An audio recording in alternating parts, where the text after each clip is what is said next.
ओम शांति। 29 अगस्त 2023 के ईश्वरीय महावाक्य। पहले एक नजर मुरली के मुख्य पॉइंट पर। बाबा ने कहा, यह एक ही संबंध ऊंचते ऊंच है, यह ऊंच ही ले जाते हैं। अभी तुम जीवात्माओं की मोहब्बत लगी है परमपिता परमात्मा से, वह तुमको बहुत ऊंच ले जाते हैं। बाप कहते हैं, मैं ब्रह्मा द्वारा तुमको राखी बांधता हूँ। इसको कहा जाता है राखी बांधने का उत्सव, पवित्रता की प्रतिज्ञा करने का उत्सव। बाप खुद कहते हैं, बच्चे मेरे से प्रतिज्ञा करो, फिर तुम स्वराज्य पाएंगे। स्वराज्य का टीका खुद बैठ देते हैं। वहां कैसे बाप ही बच्चों को तिलक देकर अपने तख्त पर बिठाते हैं, तो जो सूर्यवंशी बनेंगे वही गद्दी पर बैठेंगे। माँ बाप ही बच्चे को राज्य भाग्य देते हैं। टीके का भी उत्सव गाया जाता है। बच्चे ज्ञान चंदन घिसे पवित्र बने, श्रीमत पर चले तो बाप टीका लगाएंगे। बाप खुद तो राज्य नहीं लेते हैं, खुद गद्दी पर नहीं बैठते हैं। और फिर बाबा ने कहा, जगत अम्बा और जगत पिता दोनों सूर्यवंशी बनते हैं, तो तुम उनके बच्चे जो मम्मा बाबा कहते हो, तुमको भी पुरुषार्थ करना चाहिए। बाबा टीका भी लगाते हैं और मुख भी मीठा कराते हैं, अर्थात तुमको वरदान देते हैं ना।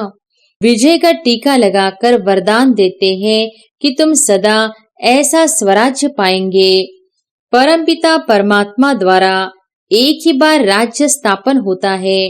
यह है ऑलमाइटी अथॉरिटी राज्य, वाइसलेस दुनिया। दुख में सिमरन सब करे, सुख में करे न कोई। अनेक प्रकार के दुख होते हैं ना। देवाला मारते हैं तो कितना दुख होता है, बीमारी आदि होती है तो दुख होता है ना। स्वर्ग में दुख का नाम निशान नहीं। बाप आकर तुम बच्चों को राज्य भाग्य का टीका देते हैं। तुम्हारा स्वधर्म ही है शांति। अभी तुमको सुख शांति का स्वराज्य मिलता है, तो बाप का बच्चा बनकर उनकी श्रीमत पर चलना चाहिए। अब तुम बच्चों को पढ़ना और पढ़ाना है। ब्राह्मणों का धंधा ही है गीता सुनाना। और फिर लास्ट में बाबा ने कहा, प्रतिज्ञा करनी है, यह अंतिम जन्म पवित्र रहेंगे, यह अपवित्र दुनिया विनाश होनी है।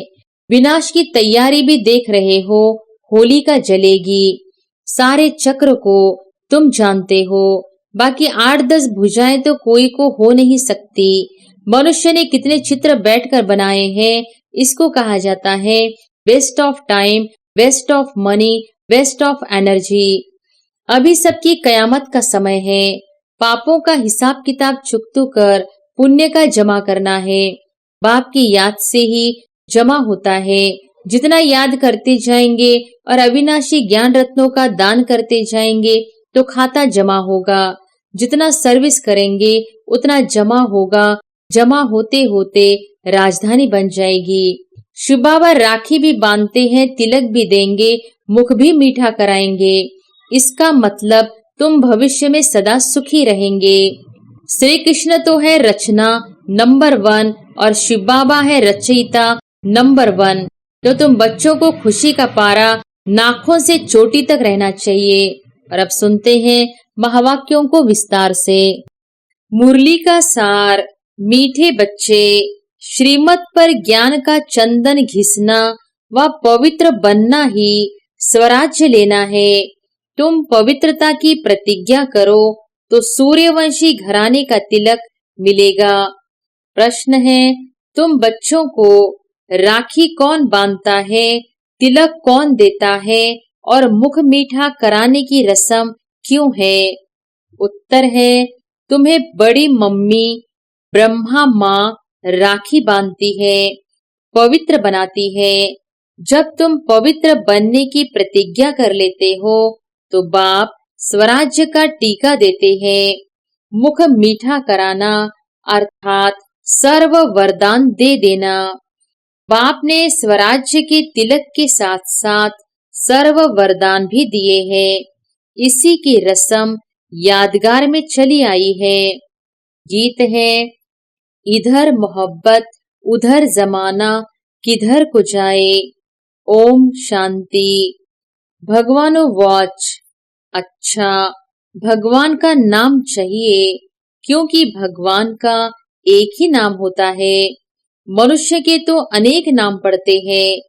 जैसा शरीर धारण करते जाते नाम बदलता जाता है। शरीर तो जरूर सबको है और जन्म मरण में भी आते हैं, तो अनेक नाम पड़ते हैं। मोहब्बत भी बहुतों से होती है। चाचा, मामा, काका, गुरु, गोसाई आदि ढेर से मोहब्बत होती है। कितने संबंधी है।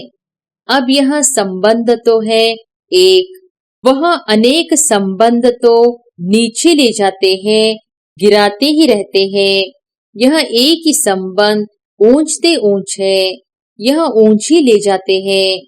अभी तुम जीव आत्माओं की मोहब्बत लगी है परम पिता परमात्मा से, वह तुमको बहुत ऊंच ले जाते हैं। वह है ही परम धाम में रहने वाला, यह तो निश्चय है ना। अगर कहे पता नहीं, तो तुम आए कहाँ से? ऊपर से ही यहाँ आए हो ना। तुम भी असल में ऊंचते ऊंच परम धाम मूल वतन में रहने वाले हो। बीच में है सूक्ष्म वतन और यह है स्थूल वतन। बरोबर तुम वहां से आए हो, भिन्न भिन्न नाम रूप लेते हो।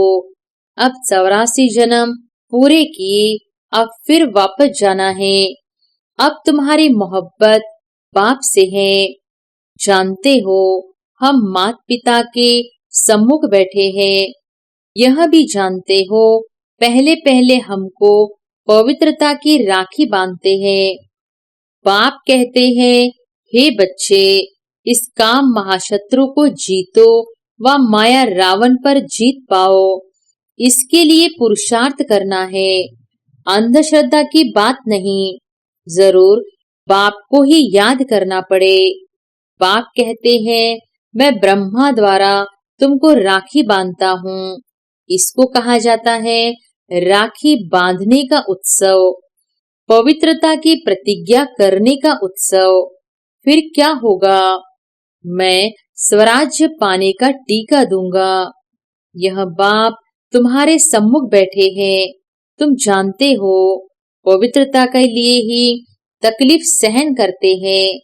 तुम्हारे मित्र संबंधी आदि सब दुश्मन बन पड़ते हैं। बाप तुम्हें डायरेक्ट कहते हैं, बच्चे पवित्र बनो। बेहद का बाप शिव बाबा आकर तुमको सच्चा स्वराज्य देते हैं। आत्माओं को राजाई मिलती है। अभी आत्माओं को गदाई है। राखी पर्व को राखी उत्सव नहीं कहेंगे। उत्सव में तो बहुत शादमाना करते हैं। इस पवित्रता की राखी बांधने में कोई खर्चे आदि की बात नहीं। बाप खुद कहते हैं, बच्चे मेरे से प्रतिज्ञा करो, फिर तुम स्वराज्य पाएंगे। स्वराज्य का टीका खुद बैठ देते हैं। बच्चों को बाबा ने साक्षात्कार भी कराया था। वहां कैसे बाप ही बच्चों को तिलक देकर अपने तख्त पर बिठाते हैं, तो जो सूर्यवंशी बनेंगे वही गद्दी पर बैठेंगे। माँ बाप ही बच्चे को राज्य भाग्य देते हैं। समझते हैं बच्चा ही गद्दी नशीन होगा। वह बाप भी खुद आकर तुम आत्माओं को ज्ञान अमृत से साफ करते हैं। ज्ञान अमृत कोई जल नहीं है। बाप कहते हैं, तुमने 63 जन्म विषय सागर में गोते खाए हैं। सिकिल थे बच्चे, अब तुम्हारे 84 जन्म पूरे हुए। अब यह अंतिम जन्म तुम पवित्र बनो, मेरी मत पर चलो। तुम स्वराज्य पाने के लिए बाप के पास आए हो ना। राजा के पास बच्चा आता है, समझता है मैं राजा ही पाऊंगा, परंतु उसको कोई स्वराज्य नहीं कहा जाता। स्व माना आत्मा तो आत्मा को राज्य मिलता है, परंतु ज्ञान नहीं है कि हम आत्मा ने प्रिंस का शरीर धारण किया है। महाराजा महारानी बनने के लिए टीके का भी उत्सव गाया जाता है। बच्चे ज्ञान चंदन घिसे पवित्र बने श्रीमत पर चले तो बाप टीका लगाएंगे। बाप खुद तो राज्य नहीं लेते हैं, खुद गद्दी पर नहीं बैठते हैं। ऐसा बाप कभी देखा जो बच्चों को गद्दी पर बिठाते हैं, खुद नहीं बैठते। यह ब्रह्मा भी पुरुषार्थी है। शिव बाबा है पुरुषार्थ कराने वाला। यह अपनी बड़ाई कुछ भी नहीं करते हैं। शिव बाबा आकर इनको भी हीरे जैसा बनाते हैं। तो मुख्य बात है पवित्र रहना। भले घर में इकट्ठे रहते हो लेकिन पवित्र रहो। बाप ने यह रुद्र ज्ञान यज्ञ रचा है। यज्ञ हमेशा ब्राह्मणों द्वारा रचा जाता है। श्री कृष्ण कहे कि मैं यज्ञ रचता हूँ, यह हो नहीं सकता। तुम हो ब्राह्मण, ब्रह्मा के मुख वंशावली। तुम श्रीमत पर चल रहे हो। ब्रह्मा को श्री नहीं कह सकते हैं। यहाँ तो आत्मा और शरीर दोनों पतित है। तुम श्री बन रहे हो। अभी तुमको श्री नहीं कहेंगे, अभी तुम श्रेष्ठ बन रहे हो। ऊंचे ते ऊंच बाप ही आकर तुमको श्रेष्ठ बनाते हैं। लक्ष्मी नारायण जैसा ऐसा श्रेष्ठ 16 कला संपूर्ण तुमको बनना है। बाप पूछते हैं तुमको लक्ष्मी नारायण बनने का नशा है या राम सीता का नशा है? कहेंगे लक्ष्मी नारायण का नशा है। हम तो सूर्यवंशी बनेंगे। 2 कला कम हम चंद्रवंशी क्यों बने? हम तो नारायण को अथवा लक्ष्मी को वरेंगे। तुम्हारे मम्मा और बाबा भी सूर्यवंशी बनेंगे। जगत अम्बा और जगत पिता दोनों सूर्यवंशी बनते हैं। तो तुम उनके बच्चे जो बाबा मम्मा कहते हो, तुमको भी पुरुषार्थ करना चाहिए। बाबा टीका भी लगाते हैं और मुख भी मीठा कराते हैं, अर्थात तुमको वरदान देते हैं ना। विजय का टीका लगाकर वरदान देते हैं कि तुम सदा ऐसा स्वराज्य पाएंगे। यथा राजा रानी तथा प्रजा राज्य भाग्य भोगते हैं। परम पिता परमात्मा द्वारा एक ही बार राज्य स्थापन होता है। यह है ऑलमाइटी अथॉरिटी राज्य। वाइसलेस दुनिया भी गाई हुई है। सर्वगुण संपन्न 16 कला संपूर्ण मर्यादा पुरुषोत्तम देवताएं कभी काम कटारी से हिंसा नहीं करते हैं। 63 जन्म तो तुम 1-2 पर काम कटारी चलाते आए हो। अमर लोक में काम कटारी नहीं होती। यहाँ काम कटारे से तुम पतित होते होते तमो प्रधान बन पड़े हो। अभी तुम बच्चे समझते हो बरोबर बाप स्वर्ग की स्थापना करते हैं, भारत में ही जन्म लेते हैं। बाप ने वैकुंठ की सौगात लाई है। आधा कल्प रड्डियां मारी है। ओ गॉड फादर रहम करो, मेहर करो। भक्ति मार्ग में गाते हैं ना, सतयुग में थोड़े ही रड्डियां मारेंगे। वहां तो सदैव सुख है। दुख में सिमरण सब करे, सुख में करे न कोई। अनेक प्रकार के दुख होते हैं ना। देवाला मारते हैं तो कितना दुख होता है। बीमारी आदि होती है तो दुख होता है ना।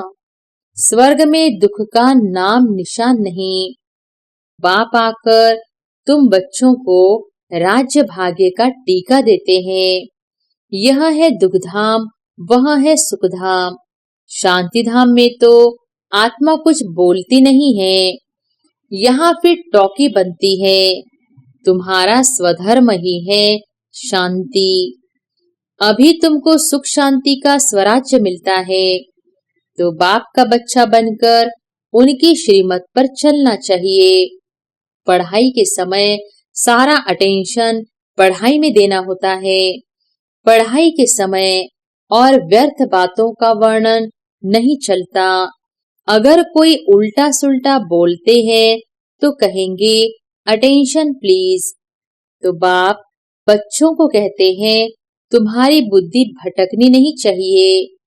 बाहर धक्के खाने वालों के ख्यालात इधर उधर दौड़ते रहेंगे। समझेंगे कहाँ छुट्टी हो तो घर जाए। अब तुम बच्चों को पढ़ना और पढ़ाना है। ब्राह्मणों का धंधा ही है गीता सुनाना। वह ब्राह्मण भी गीता सुनाते हैं, शरीर निर्वाह भी करते हैं। तुमको भी ऐसे कहा जाता है गृहस्थ व्यवहार में कमल फूल समान पवित्र रहना है। प्रतिज्ञा करनी है यह अंतिम जन्म पवित्र रहेंगे। यह अपवित्र दुनिया विनाश होनी है। विनाश की तैयारी भी देख रहे हो। होली का जलेगी। वास्तव में यह सब उत्सव इस समय के हैं। बाप तुमको तिलक देते हैं। तुम्हारी बुद्धि कहती है बाबा हमको सतयुग का विश्व का मालिक बनाने के लिए पढ़ाते हैं अथवा स्वराज्य का तुम तिलक पाते हो। बाप ही तिलक देते हैं। यहाँ तो तुम सम्मुख बैठे हो। राज्य भाग्य वह लेंगे जो पवित्र रहेंगे। राखी का महत्व बड़ा भारी है। कहते हैं बहन भाई को टीका लगाकर राखी बांधती है तो बहनें तुम भाइयों को तिलक लगाएंगी, राखी बांधेंगी और मुख मीठा कराएंगी। यह उत्सव कहाँ से शुरू हुआ? संगम युग से, जबकि परमपिता परमात्मा पवित्र रहने की प्रतिज्ञा कराते हैं। शिवरात्रि का भी उत्सव है, फिर राखी का उत्सव, फिर है दशहरा, फिर दीपावली का उत्सव, नवरात्रि का उत्सव। यह सब उत्सव चलते आए हैं। तुमको तो खुशी होती है। दशहरा अर्थात विनाश के बाद फिर दीपावली आएगी। घर घर में स्वर्ग होगा। तुम शिव बाबा की, ब्रह्मा विष्णु शंकर की, लक्ष्मी नारायण, राम सीता आदि सबकी जीवन कहानी बता सकते हो। सारे चक्र को तुम जानते हो। बाकी 8-10 भुजाएं तो कोई को हो नहीं सकती। मनुष्यों ने कितने चित्र बैठकर बनाए हैं। इसको कहा जाता है waste of time, waste of money, waste of energy. अभी तुम जानते हो हम आए हैं स्वराज्य का वर्षा लेने। हम श्रीमत पर क्यों नहीं चलेंगे जैसे माता पिता चल रहे हैं? यह तो समझने की बात है। बाप है मनुष्य सृष्टि का रचयिता, बेहद का बाप है ना। कितने बच्चे एडॉप्ट करते हैं। प्रजापिता है ना, वह लौकिक बाप तो करके एक बच्चे को गोद में लेते हैं। उनको प्रजापिता तो नहीं कहेंगे ना। कई ऐसे भी होते हैं, एडॉप्ट करते हैं, फिर बच्चा हो जाता है तो उस बच्चे पर जास्ती प्यार हो जाता है। गोद में लिए हुए बच्चे को फिर कम प्यार करते हैं। अब तुम तो समझते हो हम ईश्वरीय गोद में जाते हैं। ईश्वर हमको टीका लगाएंगे पवित्रता का। तुम दिल अंदर प्रतिज्ञा करते हो बाबा आप आए हो, हम आपका सपूत बच्चा बन, पवित्र बन, आपसे वर्षा लेंगे। अभी सबकी कयामत का समय है। पापों का हिसाब किताब चुकतो कर पुण्य का जमा करना है। पाप की याद से ही जमा होता है। जितना याद करते जाएंगे और अविनाशी ज्ञान रत्नों का दान करते जाएंगे तो खाता जमा होगा। जितना सर्विस करेंगे उतना जमा होगा। जमा होते होते राजधानी बन जाएगी। 8 है मुख्य रत्न। 8 रत्न का जेवर भी बनाते हैं ना। देवियों के साथ देवताएं भी होंगे ना, परंतु मेजॉरिटी माताओं की होने के कारण अधिकतर देवियों की पूजा होती है। अच्छा, राखी कौन बांधते हैं? शिव बाबा खुद तुम्हारे सम्मुख बैठे हैं, तो शिव बाबा राखी भी बांधेंगे, तिलक भी देंगे, मुख भी मीठा कराएंगे।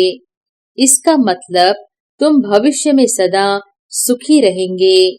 तुम फिर बाबा को सौगात देते हो ना? क्या सौगात देते हो? अपना सब कुछ। तो बाबा कहते हैं, मैं फिर तुमको 21 जन्म का वर्षा देता हूँ। लेन देन का हिसाब है ना। बाबा सौदागर है, लेते क्या है और देते क्या है। कहते हैं ईश्वर अर्थ दान दिया, क्योंकि जानते हैं ईश्वर भाड़ा देगा। बाप कहते हैं भक्ति मार्ग में भी मैं तुमको भाड़ा देता हूँ।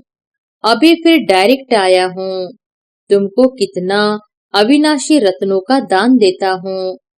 तुम भी फिर औरों को दान करते हो। तुम तो सब भाई भाई हो।